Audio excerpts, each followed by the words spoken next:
La enseñanza que hoy les quiero compartir tiene como título Naamán, el orgullo y la lepra del alma.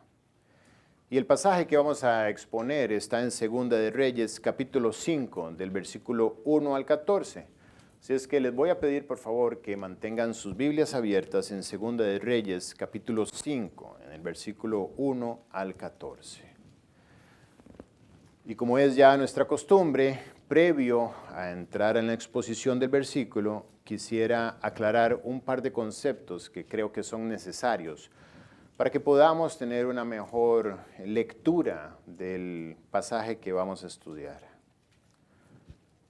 Una de las estrategias más exitosas que Satanás tiene para doblegar la vida de los hombres es hacerles pensar que la maldad y el pecado se encuentran únicamente en aquellas acciones que delante de nuestros ojos parecen ser grotescas, pesadas, destructivas, y que con toda razón moralmente son catalogadas de común consenso como costumbres destructivas para nuestra vida y para nuestra sociedad. Por ejemplo, ahora mismo podrías hallarte muy pendiente y celosamente vigilante de no dar espacio en tu vida y en tu hogar a lo que parecen grandes enemigos de la sociedad, como son las drogas, como lo es el adulterio, como lo es la inmundicia, la idolatría, la hechicería, el homicidio y varios otros pecados que categorizamos como gruesos y efectivamente son grandes y letales y muy destructivos para nosotros. Pero al estar vigilando a los grandes depredadores, podríamos descuidar a los sutiles e inofensivos parásitos que en el silencio pueden afectar tu organismo y destruir tu vida sin que estés al tanto. Cantares 2:15 dice, cazadnos las zorras pequeñas que echan a perder las viñas. La Biblia nos exhorta a vigilar no solamente los grandes depredadores, sino aquellas pequeñas y consentidas actitudes del corazón que son capaces de echar a perder la viña que Dios está plantando. Proverbios 6:16 dice, 6 cosas aborrece Jehová y aún 7 abomina su alma. A los ojos altivos, la lengua mentirosa, las manos derramadoras de sangre inocente, el corazón que maquina pensamientos inicuos, los pies presurosos para correr al mal, el testigo falso que habla mentiras y el que siembra discordia entre hermanos. Este pasaje nos enseña claramente que la mentira, la violencia, los malos pensamientos, la maldad, la falsedad y el sembrar discordia son presentadas como actitudes del ser humano que Dios abomina. Pero por encima de todos estos, vemos encabezando la lista uno.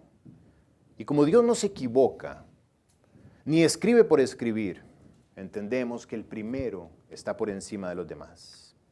Le llama a los ojos altivos. Nosotros lo conocemos como orgullo. El orgullo se instala silenciosamente en la vida del hombre y va alimentándose y creciendo día tras día. Con el tiempo, sus manchas empiezan a brotar en la superficie de nuestra vida, como la lepra brota en la piel del leproso. La Real Academia Española define el orgullo como arrogancia, vanidad y exceso de estimación propia que suele conllevar sentimiento de superioridad. El diccionario Oxford del lenguaje lo define como exceso de estimación hacia uno mismo y hacia los propios méritos, por los cuales la persona se cree superior a los demás. Pero la Biblia le da al orgullo el nombre correcto: pecado. Proverbios 21:4 dice, altivez de ojos y orgullo de corazón y pensamiento de impíos son pecado. El orgullo afecta lo interno y lo externo del ser y consecuentemente daña las relaciones personales de la persona infectada de orgullo. ¿Por qué? Porque es imposible creerse superior a los demás y tener buenas relaciones con los demás. El orgullo te hace creer que eres tan especial que todos deben amarte. Te hace pensar que eres tan especial que debes siempre ser bien recibido. Te hace creer que eres tan especial que tus ideas siempre deben ser aplaudidas. Te hace pensar que eres tan especial que en todas las actividades debes ser tomado en cuenta. El orgullo te hace pensar que eres tan especial que no puede haber opiniones contrarias a la tuya. Te hace pensar que eres tan especial que no hay otro camino sino el de tu propia prudencia. Te hace pensar que eres tan especial que siempre debes ser halagado, reconocido y tan VIP como para no tener que soportar una fila de espera o estar fuera del círculo de la toma de decisiones. El orgullo te hará creer que eres tan especial que tienes derecho a enojarte, a frustrarte, a deprimirte, a desanimarte y a quejarte cuando tus planes no salen como quieres. Pero no todo es mala noticia, no te preocupes. No te preocupes, no estás deprimido. Solo estás sufriendo de orgullo. No estás dolido por lo que te hicieron. Solo estás sufriendo de orgullo. No estás luchando por tus derechos. Solo estás sufriendo de orgullo. Calma, no vas inevitablemente rumbo al divorcio. Solo estás sufriendo de orgullo. No es que estás tratando de acercarte a Dios a tu manera y a tu forma. Solo estás sufriendo de orgullo. El orgullo es el pecado que pone al hombre en el infierno. ¿Por qué? Porque para rechazar el perdón que Dios compró en la cruz, debes estar bien lleno de orgullo. Para creer que Jesús no es Dios, a pesar de la evidencia legal, histórica y testimonial dejada en más de 4,000 manuscritos del Nuevo Testamento que narran su vida, su muerte y su resurrección, hay que estar lleno de orgullo. El orgullo es un pequeño inquilino del corazón que divide grandemente a las familias, a las iglesias y a las naciones. Hace unos días hablaba con una persona que me cortó el pelo y me hablaba de su país y del desastre que hay en la administración del país y cómo todo el mundo está robando. En fin, que se está presentando una cara de un país que está saliendo adelante cuando el 95% de la población está sin alimentos, sin agua, etc. Ya ustedes saben cuál país estoy hablando. Y me decía él, esto me altera, toca mis emociones. Le decía yo, el problema de tu país, ¿tú sabes cuál es? Me decía, no. ¿Sabes cuál es el problema de tu país?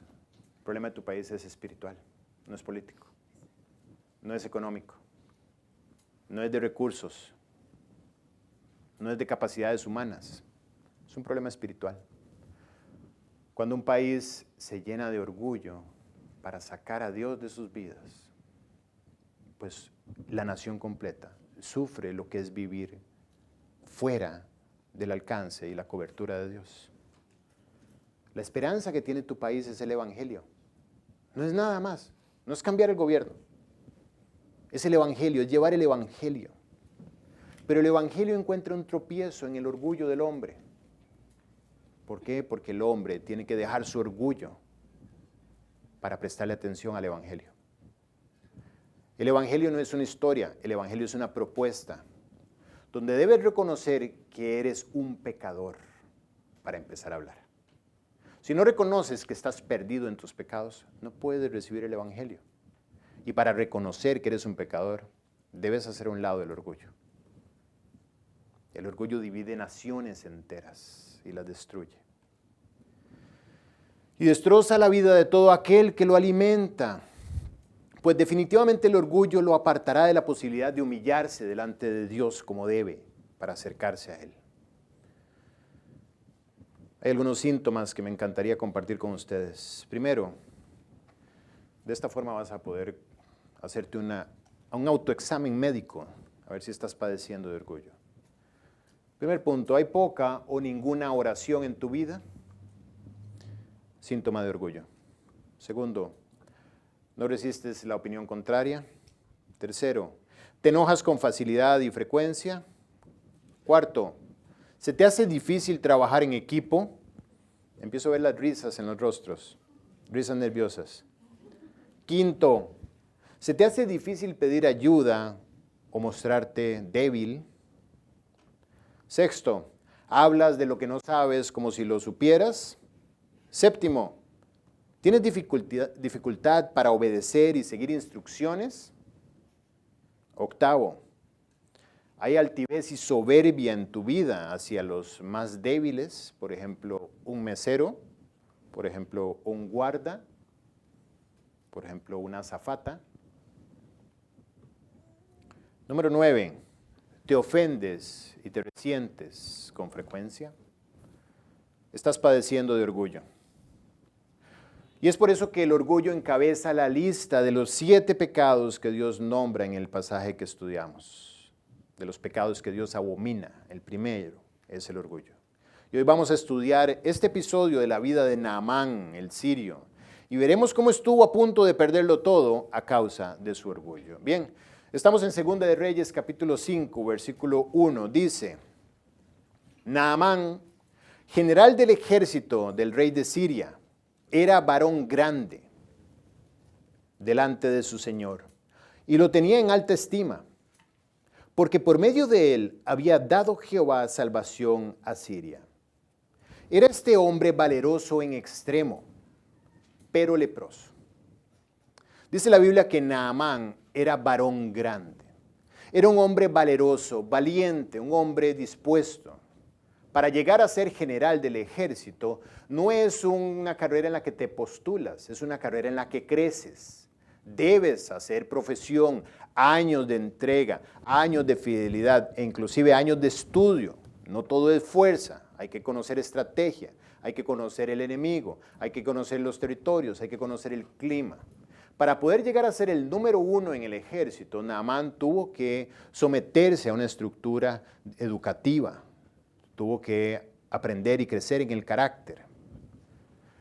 Y en un tiempo donde Siria está constantemente en guerra, Siria es una nación que está al norte de Israel, inclusive en ese tiempo todavía estaba ahí. Y para llegar a ser el número 1 del ejército tenía que ser un hombre de plena confianza del rey. Es decir, podemos concluir que Naamán era el hombre más importante de toda la nación siria después del rey. Y como el rey no es una figura ejecutora, ni es una figura militar, podemos decir que el poder y la autoridad de Siria la tenía Naamán.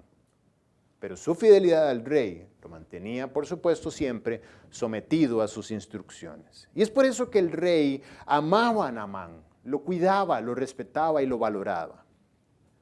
Podemos decir que Naamán era el número 2 de la nación.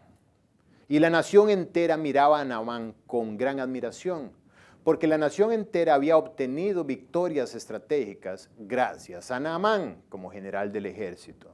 Podemos decir que era una especie de leyenda viviente Naamán en Siria. La gente lo miraba y lo admiraba, la gente lo reconocía. Y era un hombre de mucha entrega a lo que hacía. Valeroso en extremo, dice la Biblia. Quiere decir que su valentía fue probada hasta el extremo. Quiere decir que hubo circunstancias que lo llevaron a un punto donde solo una persona sumamente valiente podría salir adelante. Por eso Naamán era etiquetado como valeroso en extremo. Naamán era grande en el reino de Siria. Y es curioso cómo puedes llegar a ser grande en el mundo, pero muy chico delante de Dios. El pueblo lo respetaba, el rey lo amaba. Podemos confiar que Naamán tenía recursos ilimitados. Más adelante veremos parte de la narración, cómo Naamán tuvo acceso a muchísimo dinero para poder resolver una situación personal. Tenía liderazgo, tenía gente que no dormía mientras él dormía para cuidarlo. Tenía gente alrededor de su casa vigilándola. Tenía gente pendiente de su familia. Él no tenía necesidad de ir a conseguir alimentos, todo estaba suplido. Él no tenía necesidad de vestimenta, todo estaba suplido.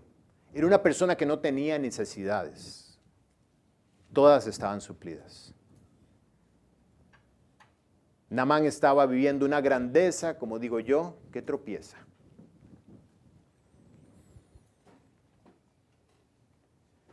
Una grandeza que envía la cabeza a la estratosfera, que te saca de la realidad, que te hace creer que tienes acceso a todo lo que quieras. Pero hay peros. Dice la Biblia que era hombre valeroso en extremo, grande, amado por el rey, etc. Pero leproso. Los peros son cambios inesperados de condiciones. Los peros son un cambio de ritmo en la narrativa. La historia llevaba un rumbo y ahora tiene otro. Naamán tenía todo, pero tenía un problema de salud. Un problema que no miraba clases sociales, que no miraba rangos políticos, no miraba edades, no miraba cercanías con el rey, no miraba recursos económicos. Era un pero en su vida. Cuánto quisiera Naamán tener menos de lo que tenía, pero tener salud. Pero era leproso. Ese pero está atravesado en una historia de fantasía, si lo vemos con los ojos terrenales. Pero si lo vemos desde la perspectiva de un Dios que ama, ese pero quiere decir, Naamán, pero Dios te ama. Tienes todo, Naamán, pero Dios te ama. Pero Dios quiere tu corazón.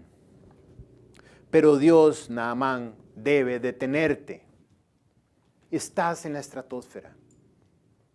Y yo no quiero que se te pase la vida pensando que esa es la realidad. Pero era leproso. Dios debe hacer a un lado a Naamán. Debe llamarlo en la autopista de su vida donde iba, en el Ferrari, creyendo que era el único en la autopista, con todas las mejores condiciones, detenerlo y hacerlo a un lado para tratar con él. Debe llamarlo al desierto de los problemas, para obtener la atención de Naamán, para que él se desvincule de todas las falsas mentiras que le han ofrecido a lo largo del tiempo. Pero Dios lo amaba y por eso Dios permitió que la lepra lo alcanzara. No solo los pobres sufren, ¿sabes? No solo los del gueto la pasan mal. El Salmo 139, en el versículo 7, dice, ¿a dónde me iré de tu espíritu? ¿Y a dónde huiré de tu presencia? Si subiera a los cielos, allí estás tú. Y si en el Seol hiciere mi estrado, he aquí, allí tú estás. Si tomare las alas del alba y habitar en el extremo del mar, aún allí me guiará tu mano y me asirá tu diestra. Si dijere ciertamente las tinieblas me encubrirán. Aún la noche resplandecerá alrededor de mí. Aún las tinieblas no encubren de ti. No hay quien pueda esconderse de Dios. A algunos los va a detener de alguna manera, a otros de otra. Pero Dios te ama. Y traerá a tu vida lo necesario para que te hagas a un lado en la autopista en la que estás corriendo a alta velocidad, para que puedas prestar atención. Naamán fue alcanzado por la lepra. Si sabes que la lepra en aquel tiempo no es la misma lepra que hoy en día sigue vigente. La lepra era la enfermedad más temida en este periodo histórico que estamos narrando. Era una enfermedad que no tenía cura alguna. Podríamos decir que era una muerte lenta, dolorosa y humillante. La lepra iniciaba con un dolor en alguna parte del cuerpo, luego un brote, luego una irritación, un adormecimiento y la pérdida de sensibilidad en el área afectada. producto del creciente daño neuronal que producía la lepra. Esto era seguido de una incapacidad para percibir sensaciones en el área afectada, principalmente en las manos, en los pies, en los tejidos blandos de la nariz, en los ojos, en las orejas. De repente le seguía la rotura de la piel y la laceración, debido a que el sistema de alarma que funcionaba debajo de la piel en la parte neuronal había sido tan afectado y desactivado que era imposible sentir dolor. Sin la capacidad de sentir, la persona literalmente se rascaba hasta romperse y arrancar sus uñas, su nariz, sus orejas, partes de su rostro, las puntas de sus dedos, su cuero cabelludo, todo buscando algo de satisfacción a la incomodidad que producía la comezón de la lepra. La piel perdía su color, su vitalidad, y las áreas afectadas se convertían en heridas abiertas y, por supuesto, propensas a la suciedad y a las infecciones. La piel más delgada se rompía, en especial en el área alrededor de los ojos, en las orejas y en el rostro, dejando ver el interior del tejido. Los tendones, los músculos e inclusive los huesos quedaban descubiertos.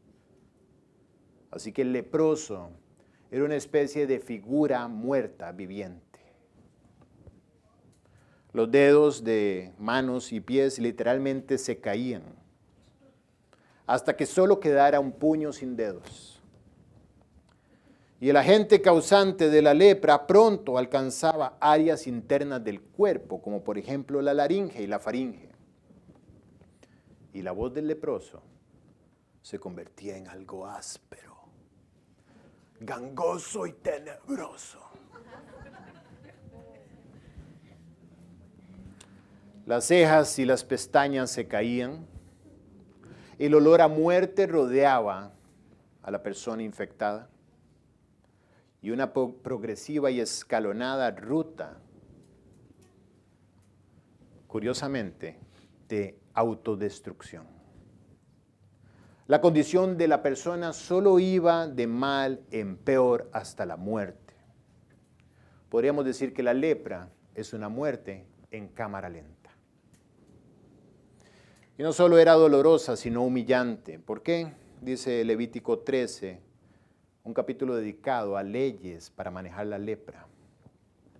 En el versículo 45 y 46 dice: el leproso en quien hubiere llaga llevará vestidos rasgados y su cabeza descubierta, y embozado pregonará: inmundo, inmundo. Es decir, la persona infectada de lepra debería dejarle saber a todos que estaba infectado de lepra, con una señal visual, su ropa rasgada en flecos, de manera que podíamos identificar al leproso a distancia a causa de su vestimenta. Además debía llevar la cabeza descubierta para que supiéramos quién es el leproso y poder decir: no te acerques a él, a fulanito de tal, porque es leproso, ni a su casa, ni a su familia, ni a su barrio. No toques nada que tenga que ver con el leproso. Y embozado pregonará. ¿Recuerdan el verbo pregonar?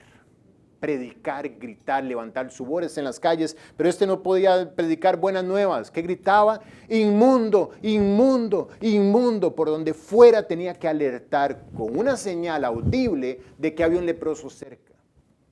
Entonces es que había un grupo de personas y de repente se oía de lejos: leproso, leproso, inmundo, para alertar a todos que era momento de huir porque venía el leproso.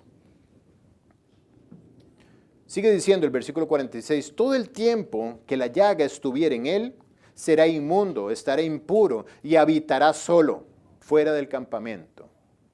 Será su morada. Es decir, aparte de sufrir físicamente, tenía que sufrir soledad, aislamiento, pérdida de todo. Perdía su familia, el leproso. Perdía su trabajo. perdía a sus amigos, perdía sus vínculos con la sociedad. Así es que no hay duda de por qué la lepra era una enfermedad tan temible. Hoy, gracias a Dios, no hay lepra de este tipo. Pero la destrucción sí continúa. He visto personas perder familia, como los leprosos, a causa del adulterio, a causa del licor, a causa de las apuestas. El sacerdote, cuando veía las marcas de lepra en el cuerpo de la persona afectada, debía declarar: es lepra. Al ver el adulterio, el licor, las apuestas, la pérdida de la cabeza, lo único que puedo decir es lepra en el alma. He visto personas perder los estudios, perder amigos, perder dinero, perder la salud por las drogas. Es lepra. Recuerdo cuando estaba joven en el colegio, yo estaba en un club de natación, en un equipo de natación, y una de las personas, de los medallistas de oro, era mariposista él. Cuando voy a la universidad, él también se va para la ciudad donde yo estudié, y nos ponemos de acuerdo para vivir juntos, éramos roommates. Entonces él tenía su habitación, yo la mía, compartíamos gastos, etc. El tipo no solamente era medalla de oro en natación, Juegos Nacionales, SCAN, etc. Él era genio, brillante. Su GPA, su promedio ponderado para la universidad era prácticamente 800, que es la nota máxima. Podía entrar a la carrera que quisiera. Decidió no entrar a la carrera de medicina porque quiso hacer otro tipo de énfasis y se fue por la biología. Cuando empezó a estudiar la biología, con todo su intelecto y con toda su capacidad física y con toda su salud y todo lo demás, empezó a hacer viajes al interior del país, por supuesto, a las exploraciones, a ver la parte de la biología marina, de la biología en las montañas, etc. Durante las noches de gira, pues compartía con sus amigos y resulta que un buen día a un amigo se le ocurrió sacar un cigarrillo de marihuana, compartirlo, y a partir de ese momento mi amigo fue flechado por la lepra, fue alcanzado por la lepra. Al principio todo fue risas, todo fue vacilón, todo fue un simple juego entre amigos y resulta que esto solamente fue creciendo debajo de la piel. Recuerdo un día que llegué y me fui de fin de semana a visitar a mis papás, pero decidí regresarme antes, decidí regresar domingo a mediodía, yo me regresaba el lunes. Cuando llegué a mi apartamento, en la mesa principal del comedor había marihuana regada por toda la mesa, papel de enrolar marihuana, encendedores, etc. Él no estaba, seguramente dejó eso ahí tirado y se fue con sus amigos. Luego del tiempo vi cómo saltó de la marihuana a la cocaína, vi cómo dejó los estudios botados.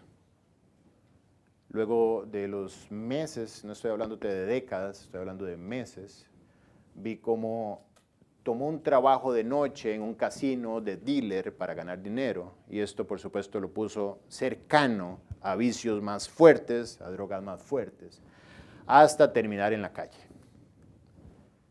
Él no debía haber tomado esa ruta. Él era un deportista admirado en todo el país. Él era un estudiante increíble. Él era un muchacho precioso. Él era un joven físicamente apuesto. Pero lo alcanzó la lepra. Es lepra. Perder facultades cognitivas, capacidad de relacionarse, ensuciar su alma. He visto gente caer en pornografía y en entretenimiento. Es lepra. He visto gente consumirse en odio, en rencor, en enemistad, en ira. Es lepra. He visto personas preciosas manchar para siempre su vida y su carne con fornicación por una aventura que parecía que no iba a alcanzar nada más de un solo momento. Es lepra. Ese es el pecado en el alma. Eso es lo que hace. Y por eso Dios, entre todas las enfermedades con las que pudo haber comparado el pecado, la compara con la lepra. El pecado produce tal comezón que para satisfacerlo, el que lo padece se autodestruye y no puede parar. Es lepra. La lepra es una ilustración externa de lo que hace el pecado en el alma. La lepra lentamente infecta a toda la persona, asimismo el pecado. La lepra entra poco a poco hasta afectar lo más profundo del organismo, asimismo el pecado. La lepra afectaba a las familias, separaba los hogares, destruía seres queridos, asimismo el pecado. La lepra se contagiaba y alcanzaba a los que se exponían a ella. Asimismo el pecado. La lepra conducía a la pérdida de todo tipo de sentimientos, dejando a la persona insensible e incapaz de responder. Asimismo el pecado. La lepra es completamente imposible de curar por el hombre. Asimismo el pecado. El cuerpo muerto, contaminado por la lepra, después de haber perdido su batalla, no podía ser honrado en su muerte. Debía ser arrojado al fuego fuera de la ciudad para ser quemado. Asimismo, el alma manchada de pecado es arrojada al fuego eterno. La lepra podía ser curada únicamente por Dios. Asimismo el pecado. Naamán fue alcanzado por la lepra. Dice el versículo 2, y de Siria habían salido bandas armadas y había llevado cautiva a la tierra de Israel una muchacha, la cual servía a la mujer de Naamán. Esta dijo a su señora, si rogase mi señor al profeta que está en Samaria, él lo sanaría de su lepra. Un hombre como Naamán era un hombre no solamente poderoso, sino inaccesible. ¿Quién podía llegar a la presencia de Naamán a darle un consejo? La providencia divina siempre pone una muchacha, siempre pone un compañero de trabajo, siempre pone un vecino, siempre pone un transeúnte que de repente se detiene, mira a tus ojos, saca un folleto y te dice, Jesús es la respuesta. Jesús cambió mi vida. Siempre hay una muchacha, porque Dios es poderoso. Él llevará a la vida del que está padeciendo de la lepra en el alma a alguien que pueda entregar el mensaje. Así opera la misericordia de Dios. ¿Dónde estaba Dios en el momento en que este buen hombre fue contagiado? Estaba en la cruz, muriendo por su lepra. Estaba deteniendo la maldad para que no creciera inconteniblemente. Estaba planeando poner a alguien cercano. Y si prestamos atención, esta muchacha que trabajaba en la casa de Naamán no habló con Naamán. La única persona que podía poner un consejo lleno de amor en la vida de Naamán, ¿quién era? Su esposa. La única que noche y día podía decirle a la orilla de la almohada, papi, escucha el consejo. No tienes nada que perder. Ya has probado todo. La única que tenía acceso era su esposa. Y Dios puso a la persona cercana a su esposa. Eso se llama misericordia. Ese es nuestro Padre. Ese es Dios. Naamán era inaccesible, pero no para Dios. Así es que dice el versículo 4, que Naamán escuchó a su esposa. Entrando Naamán a su señor, es decir, Naamán se dirigió al rey, fue al rey, Y le relató diciendo, así ha dicho una muchacha que es de la tierra de Israel. Y le dijo el rey de Siria, anda y ve, yo enviaré cartas al rey de Israel. Yo enviaré una recomendación para que te atiendan. Yo haré lo posible para que esto se detenga. Era su hombre fiel, era su mano derecha. Salió pues él, Naamán, llevando consigo 10 talentos de plata y 6,000 piezas de oro y 10 mudas de vestidos. Según la Biblia, Naamán llevó no solamente una carta de recomendación del rey de Siria al rey de Israel diciéndole, haz lo que sea necesario, sino que llevó 340 kilogramos de plata pura, llevó 68 kilogramos de oro y llevó 10 mudas de ropa, por supuesto, ropa única de alto costo. Es decir, Naamán estaba dispuesto a dar lo que fuera económicamente para que le quitaran la lepra. Políticamente, nadie podía entrar a la presencia del rey de Israel, pero Naamán sí podía. Tenía acceso a todos los recursos.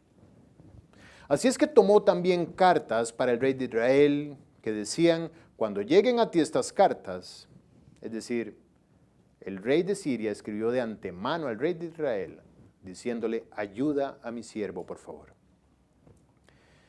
Sabe por ellas que yo envío a ti mi siervo Naamán para que lo sanes de su lepra. Bien, dice la Biblia que vino Naamán con sus caballos y con su carro, estoy en el versículo 9, y se paró a las puertas de la casa de Eliseo.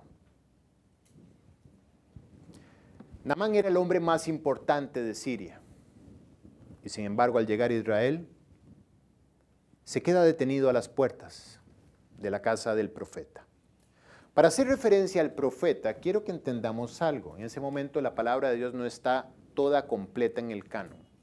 El profeta no era una especie de brujo, sanador de leprosos, no era un adivino, no era un vidente, aunque en algunos capítulos de la Biblia se le llama vidente, dando a entender de que él tenía la capacidad de que Dios le dejara ver lo que vendría.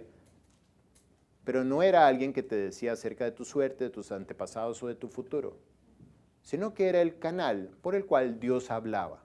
El profeta no podía decir nada más ni menos de lo que Dios le decía que dijera. Es decir, el profeta de Dios era la palabra de Dios viviente. La muchacha lo que le dice a la esposa de Naamán, que él vaya a consultar la palabra de Dios y ésta tendrá la respuesta para él. Naamán llega a la casa de Eliseo, pero no pasa del portón de afuera. Siendo el hombre más importante de Siria, se queda en la puerta. Las expectativas empiezan a hacer combustión en el corazón de Naamán.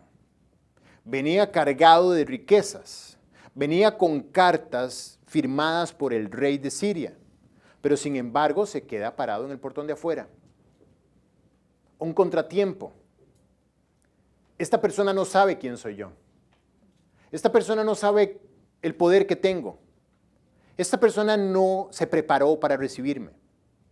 No veo bombos, no veo platillos, no veo alfombras rojas.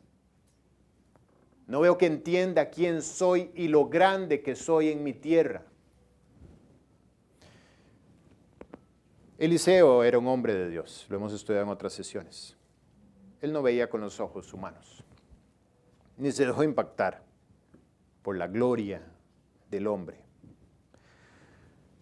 Dice que paró su carro afuera de las puertas de la casa de Eliseo. Entonces Eliseo le envió un mensajero. Eliseo no salió. Eliseo no atendió a Naamán. Eliseo estaba ocupado para Naamán. Eliseo no tenía tiempo para salir a atender a Naamán. Era la providencia divina. Dios sabe cómo tratar con cada corazón orgulloso. Sabe qué hacer contigo para recordarte que eres lepra. Dios sabe cómo detenerte. Y la persona que iba a tener la solución ni siquiera lo atendió, sino que le envió a su criado, a su mensajero, diciendo, ve lávate 7 veces en el Jordán y tu carne se restaurará y será limpio. Eso fue todo. Naamán probablemente esperaba una atención particular. Esperaba una sala especial con aromas, con luces tenues, con una cama en el centro, donde entraría el hombre de Dios a recitar quizá algunas palabras, algunas oraciones, a dar algunos golpes en la tierra, quizá lacerarse, ¿por qué no? Un hombre como Naamán merecía algún espectáculo sanguíneo de vez en cuando. Pero sin embargo, Eliseo sabe cuál es su trabajo: compartir la palabra de Dios. Y le dice, ve y lávate 7 veces en el Jordán y tu carne será restaurada y será limpio. No había oportunidad de fallo. No le dijo, y quizás. No le dijo, y si regresas todos los domingos. No le dijo, y si tienes fe. Le dijo, ve y hazlo. Y en el 100% de los casos va a funcionar. La instrucción estaba clara, como es clara la palabra de Dios, como es concisa y precisa. Y Naamán se fue enojado. ¿Cómo no? Esa respuesta no satisface mi intelecto, no satisface mi alcance y mi poder. No está a la altura de mi vida. Se fue enojado. Tenía una expectativa distinta. El orgullo estaba a punto de robarle la oportunidad de ser sanado. Se fue enojado. ¿Te suena el enojo? Ahorita que hicimos la revisión de los síntomas del orgullo, quizá está marcado en tu vida. Y Naamán dijo, he aquí yo decía para mí, saldrá luego y estando en pie, invocará el nombre de Jehová su Dios y alzará su mano y tocará el lugar de la lepra y la lepra sanará. Mínimo. Y me manda al criado que ni me saludó, que no se humilló delante de mí para besar mi anillo. Habana y Farfar, ríos de Damasco, ¿no son mejores que las aguas de todo Israel? ¿Tengo yo necesidad de hacer este viaje de varios días? ¡Ridículo! Sabía que no tenía que escuchar a mi esposa. Ir al Jordán, comparado al Farfar y a la Habana, los mejores ríos de la localidad. Ríos de gran cauce, de aguas cristalinas, comparados al Jordán. ¿Qué tengo que hacer yo aquí? Nada en absoluto. Se enojó. Si me lavare yo en mis propios ríos, ¿no seré también limpio? Y se volvió y se fue enojado. Partió de casa de Eliseo. Probablemente Eliseo le preguntó a su siervo. ¿Y Naamán qué dijo? Se fue bravísimo. Y la risa de Eliseo fue como esa. En el camino Naamán iba bulliendo. ¿No son mejores los ríos que tenemos allá? Hay otras formas, hay otras maneras mejores. Puedo tratar de 1000 maneras. Si me hubiera pedido que fuera caminando hasta Santiago de Compostela, lo hubiera hecho.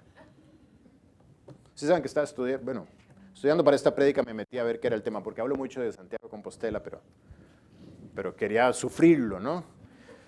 Hay 3 caminatas, una de 300 kilómetros, otra ruta de 800 kilómetros y otra de 900 kilómetros. Promedio, mes y medio caminando, hasta llegar a la Catedral de Santiago, norte de España, caminata que va de prácticamente este a oeste en el norte de España. Para llegar, y algunos de los testimonios, el más importante que recogí de la página principal de esta caminata, dice, desde el origen del Camino de Santiago en la Edad Media, el sentido de la peregrinación no se ha perdido. El cambio de vida, el renacer de uno mismo o el resplandecimiento de la propia existencia. El camino te permite despojarte de todo de buscar las respuestas que necesitas a tus propias preguntas. Actúa como una metáfora de la vida. Vivir la experiencia en el camino se posibilita para salir de tu entorno habitual y de tu propia imagen. Te convierte en un ser anónimo, sin etiquetas que impone la sociedad. En el camino todos son iguales y todos necesitan de alguien o de algo. Lo cierto es que el camino de Santiago tiene algo mágico que te cambia por dentro. Muchos lo realizan y acaban teniendo una experiencia que sobrepasa las expectativas iniciales. Hay otras formas aparentes, hay otros ríos que aparentemente limpian. Hay otros mecanismos culturalmente vistos y aceptados. No hablemos de caminatas, ¿qué tal la psicología? Hay formas de calmar el alma, conceptos que pueden ayudar a que tu vida salga adelante, sobre la base de que tienes un problema en el yo interno, pero quien te da el conocimiento es alguien que reconoce que Dios no existe. Así es que la solución jamás puede estar de la mano a la verdadera agua que sana el alma. ¿Qué tal la psiquiatría? ¿Qué tal la falsa religión? 1000 formas, 1000 ríos mejores que el Jordán. Iba bravo, Naamán.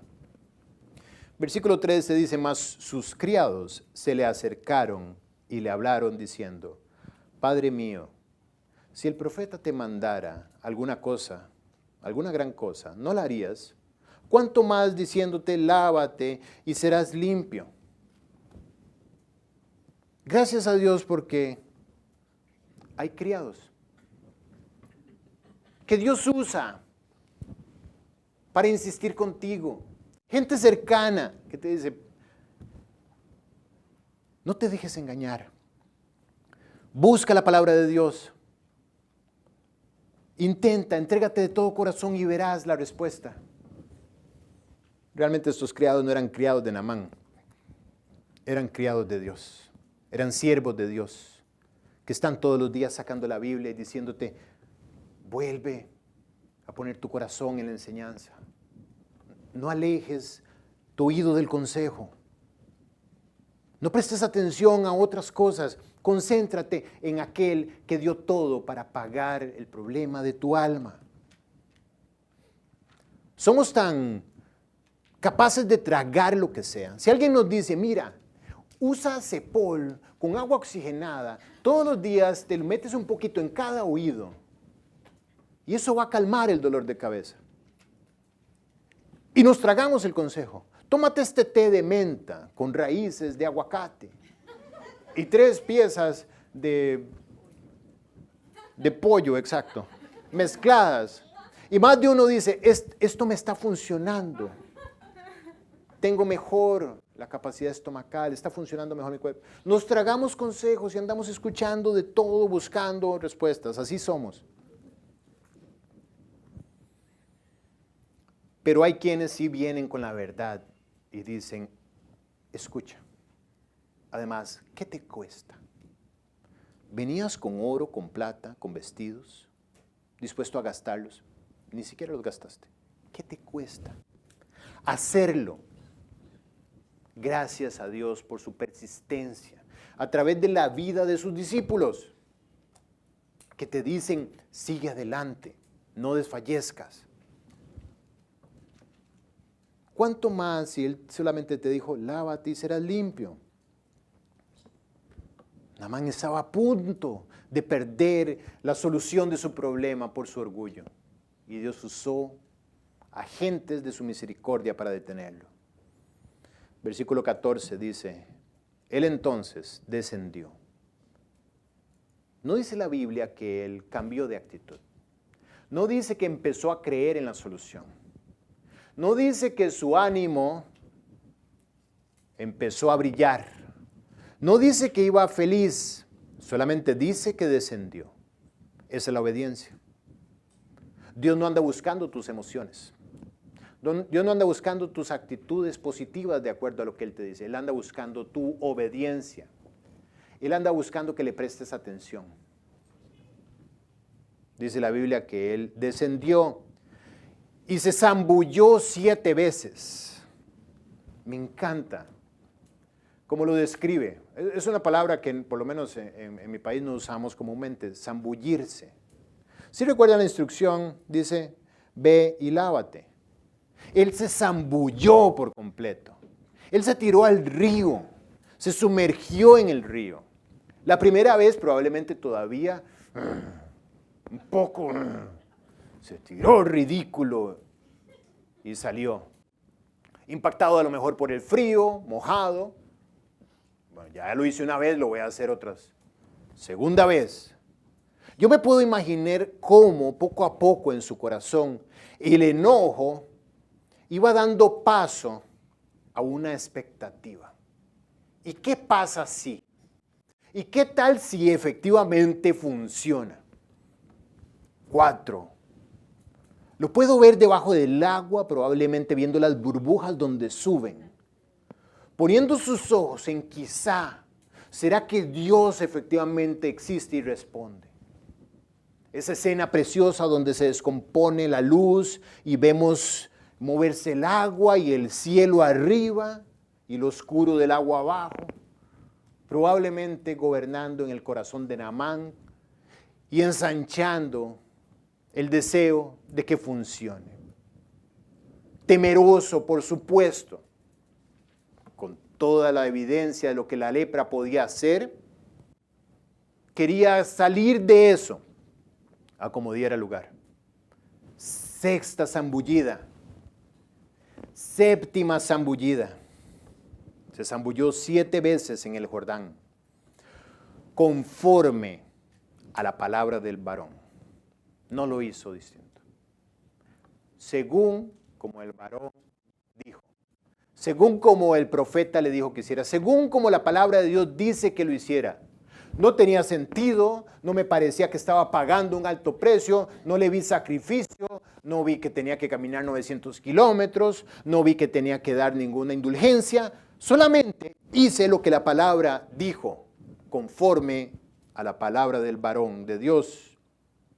Y su carne se volvió como la carne de un niño. ¿Han visto la piel de un bebé? No hay nada más terso y suave. Pásale la mano por la espalda. Es algodón, es dulce, es precioso y dura varios años.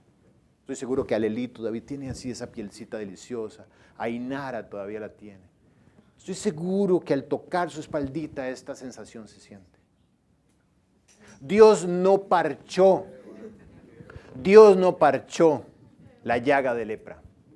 Dios no suturó, Dios no arregló parcialmente el problema. Dios hizo nuevas todas las cosas. Le dio nueva piel, como la de un bebé, como la que te da en el corazón cuando lo aceptas como tu Salvador. Si alguno está en Cristo, nueva criatura es. No es alguien mejorado, no es alguien que medio cambió. Es nueva creación. La carne como la de un niño. Expediente borrado. La vida por completo hecha nueva. Una oportunidad de empezar desde cero como un niño. Y quedó limpio. Lepra y pecado. ¿Qué es pecado? Pecado es infracción de la ley. Dice 1 de Juan 4. Romanos 3:23 dice, por cuanto todos pecaron, todos están destituidos de la gloria de Dios. La lepra del alma está en todos, no en algunos. Dice la Biblia que todos somos pecadores. No hay quien haga lo bueno, no hay ni siquiera uno.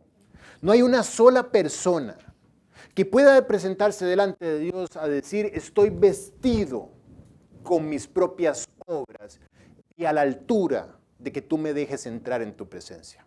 No, tus ropas están manchadas.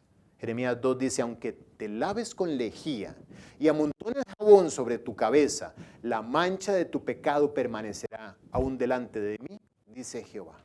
No hay forma de que tu ropa sea lavada. El hombre trata a través de gestos de lavar sus ropas, a través de caminatas, a través de religión, a través de escapularios, a través de rezos, a través de vírgenes, a través de santos, a través de cosas, de rituales, de lavar sus ropas. Pero dice la Biblia que no hay forma. Todos nos descarriamos como ovejas. La Biblia nos ve a todos como manchados de lepra. Isaías 1:6 lo pone de una manera bien gráfica. Dice, desde la planta del pie hasta la cabeza, no hay en ellos cosa sana, sino herida, hinchazón y podrida llaga. Así ve Dios tu alma delante de Él. Él no huele el aroma de tu perfume. Él no ve las vestiduras que andas por fuera. Dios no mira lo que ve el hombre, Dios mira el corazón. Y Él sabe el corazón que está manchado de pecado. Por eso dice que no hay cosa sana en el hombre, solo herida, hinchazón y podrida llaga. ¿Qué piensa Dios de tus medios que usas para lavar tus manchas? Porque tú también tienes tus propios ríos, Habana y Farfar. Tienes tus propios medios para hacerle pensar a Dios que eres una buena persona. ¿Pero qué piensa Dios? Curiosamente nos lo deja saber en 7 versículos. Así como Naamán tuvo que zambullirse 7 veces en el río. En 7 versículos, Dios dice,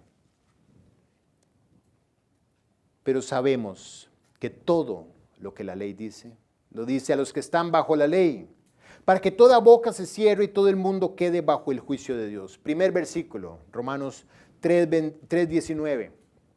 Todos estamos bajo condenación. No hay quien pueda hacer lo bueno. No hay quien pueda presentarse delante de Dios a decir, yo he cumplido con tu estándar. Sino que el propósito de la ley es que toda boca se cierre, que nadie pueda presentarse delante de Dios a decir, yo merezco algo. Y que todo el mundo quede bajo el juicio de Dios. Segunda zambullida, versículo 20. Ya que por las obras de la ley ningún ser humano será justificado delante de él. Porque por medio de la ley es el conocimiento del pecado. La ley es un espejo en el cual tú ves las manchas que tienes en tu vestido. La ley no es un trapo con el cual tú te tratas de limpiar las manchas.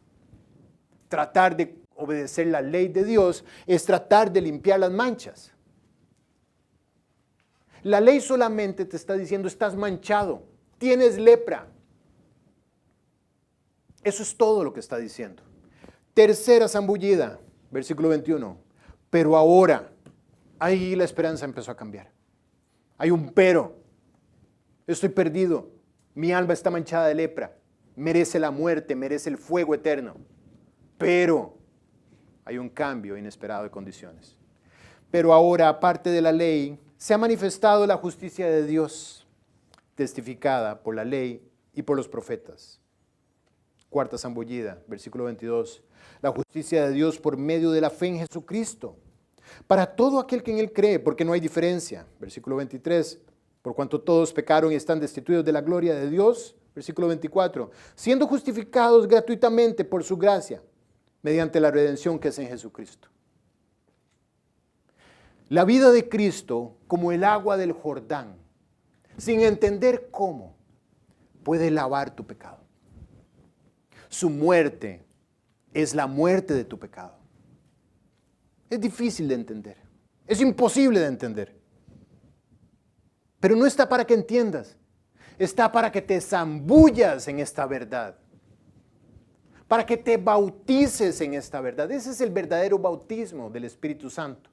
Para que tú pongas toda tu confianza en que Jesucristo es el agua que lava mis pecados. La obra redentora de la cruz lava los pecados. Tú no los puedes lavar. Y el único lugar donde te van a llevar es al fuego eterno, si no los quitas de encima. Versículo 25 y séptima zambullida. A quien Dios puso como propiciación por medio de la fe en su sangre, para manifestar su justicia a causa de haber pasado por alto en su paciencia los pecados pasados. Al sacar por última vez la cabeza del agua, Dios le dice: he pasado por alto tus pecados. He pasado por alto todas tus manchas. Ya no hay ninguna. Si te zambulles en la realidad de Jesucristo, ya no hay manchas en ti. Él vivió perfecto para cumplir la ley que tú no puedes cumplir. Él murió en la cruz para pagar el pecado que tú debiste haber pagado. Y Él resucitó 3 días después para que tú lo invites a entrar en tu vida. Porque está vivo. Para que lo invites a entrar en tu corazón. Así es que se zambulló 7 veces. El Salmo 10:4 dice: el malo, por la altivez de su rostro, no busca a Dios. El orgullo hace que una persona no busque a Dios. La altivez de su rostro, entendimos que esa es la descripción de orgullo.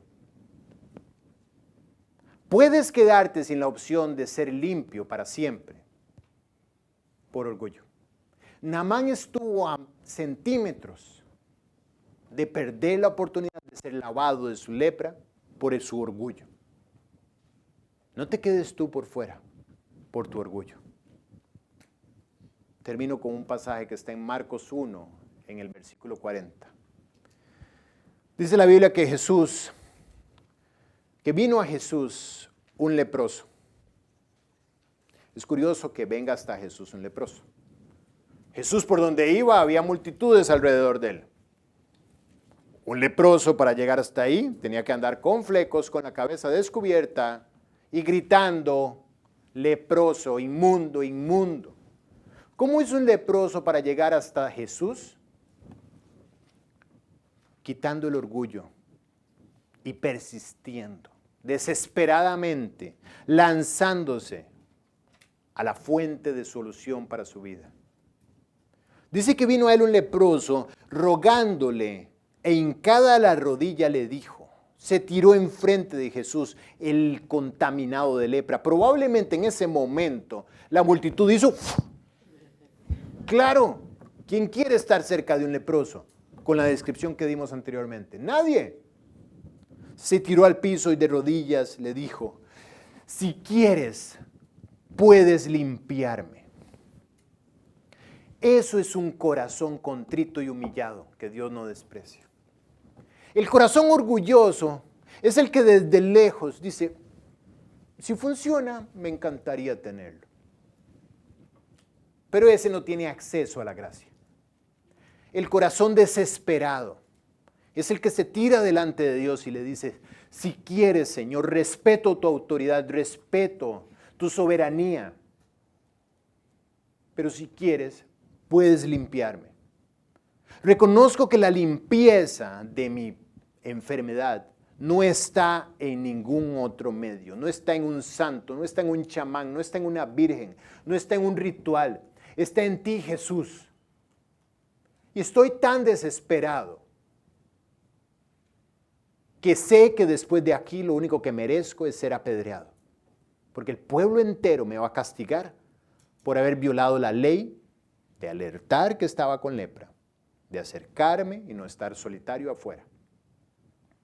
Pero sin embargo, tú eres mi salvación. Si quieres, puedes limpiarme. Qué frase, ¿no? ¿Dijo algo más? Eso fue lo que dijo. Esa fue su oración. No fue un rezo repetitivo de horas, de días. Abrió su corazón delante de Dios y le dijo, si quieres, puedes limpiarme. Y Jesús, teniendo misericordia de él, extendió la mano y le tocó. Si extendió la mano y le tocó es porque estaba cerca. Y si le tocó,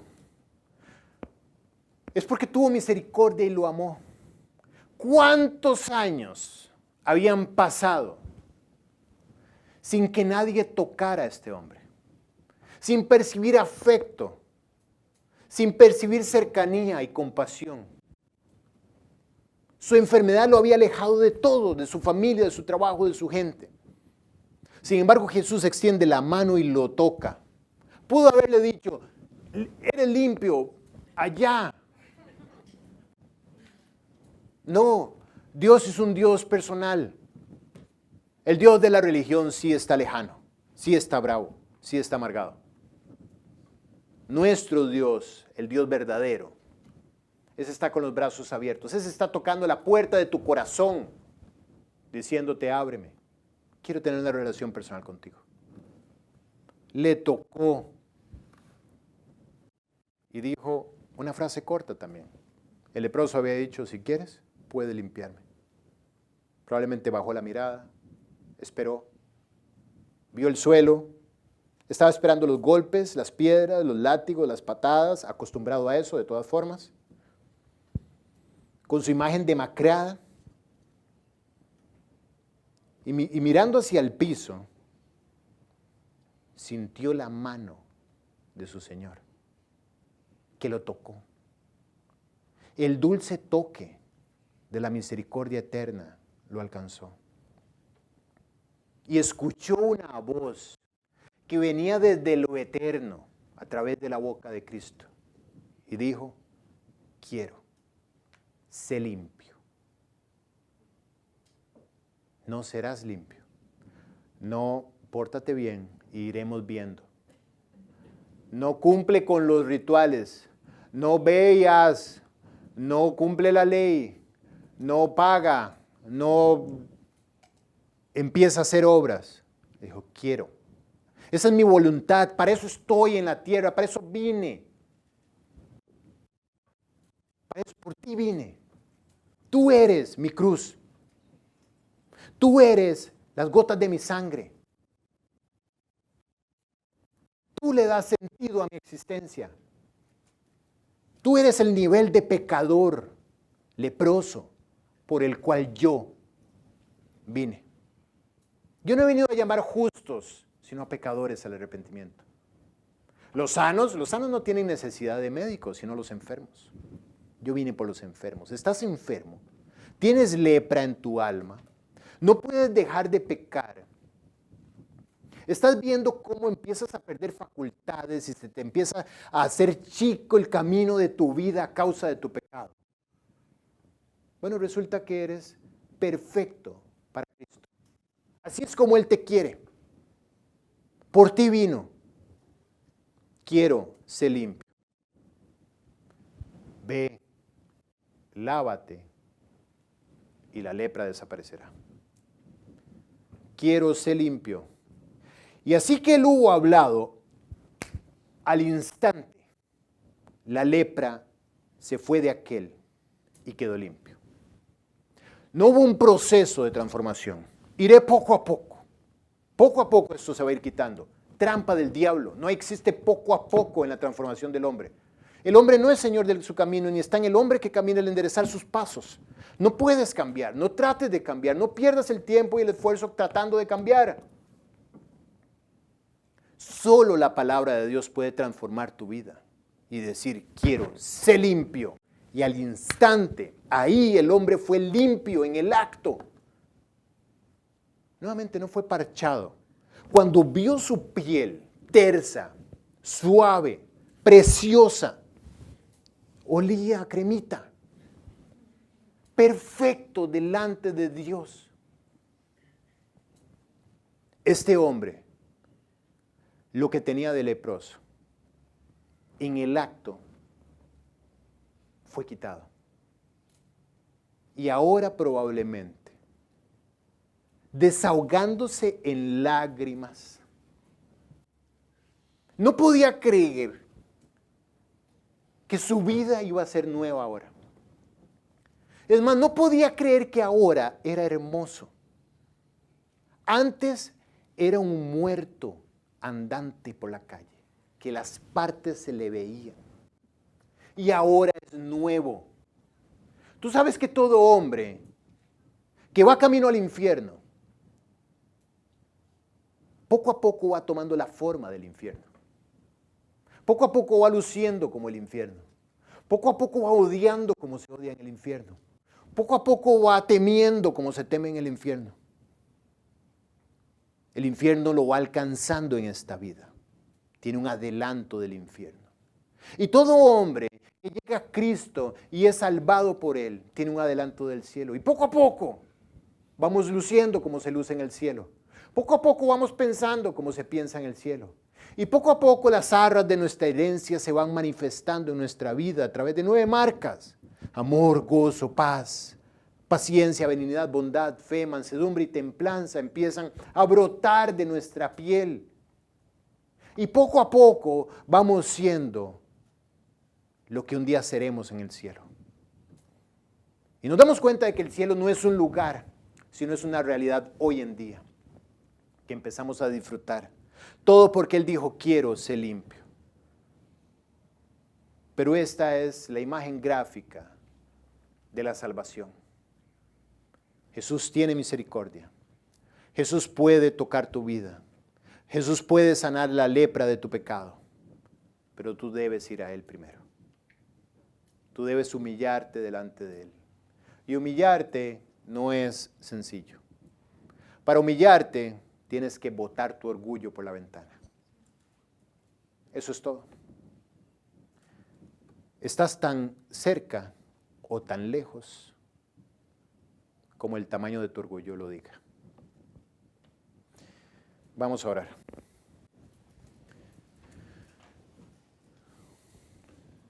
Todo aquel que esta tarde quiera ser limpio de su lepra, todo aquel que haya escuchado la voz de Dios diciéndole quiero, todo aquel que haya escuchado la voz de Dios diciéndole estás manchado de lepra en tu alma y vas para el infierno de fuego, todo aquel que quiera en esta tarde decirle a Jesús, si quieres, puede limpiarme. Por favor, repita conmigo esta oración. Díselo con tu propia boca. Padre, he entendido que estoy manchado y quiero ser lavado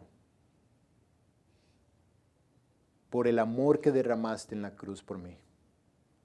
He entendido que estoy perdido y que no puedo cambiar y que esto me ha alcanzado y que está saturando mi vida. Me está haciendo perder toda marca de vida y cada vez más me convierto en un muerto viviente. Tú conoces mi corazón y hoy me has desnudado. Y es por eso que quiero ser limpio. Ayúdame, Señor. Quita de mí el pecado. Reconozco que en la cruz tú lo pagaste. Reconozco que en la cruz tú tomaste mi lugar. Reconozco que en la cruz quien debió haber estado clavado era yo, pero tú te intercambiaste conmigo para que hoy yo pueda ser lavado de mis pecados y revestido de una nueva piel limpia, de una nueva investidura de justicia que me hace estar bien delante de ti. Gracias. Acepto por fe que has lavado mis pecados. Acepto por fe que has entrado en mi corazón y que ahí, puesto que has resucitado, ahora desde mi corazón empezarás a vivir mi vida. Y poco a poco iré luciendo lo que un día delante de tu presencia seré. Transfórmame, te lo ruego, hazme una persona útil en tus manos para que otros también te puedan conocer. En el nombre de Jesús. Amén. Muy bien, que Dios los bendiga. Nos vemos el próximo domingo. Si estás en casa y hiciste esta oración, déjale saber a la persona que te compartió el link. Y si estás aquí e invitaste a Jesucristo a entrar en tu corazón, y fuiste lavado de tu lepra, por favor déjamelo saber. Acércate, voy a estar aquí un rato. Déjame saber, porque quisiera darte algunos consejos también que te van a ayudar ahora a cuidar tu nueva piel. Que Dios te bendiga.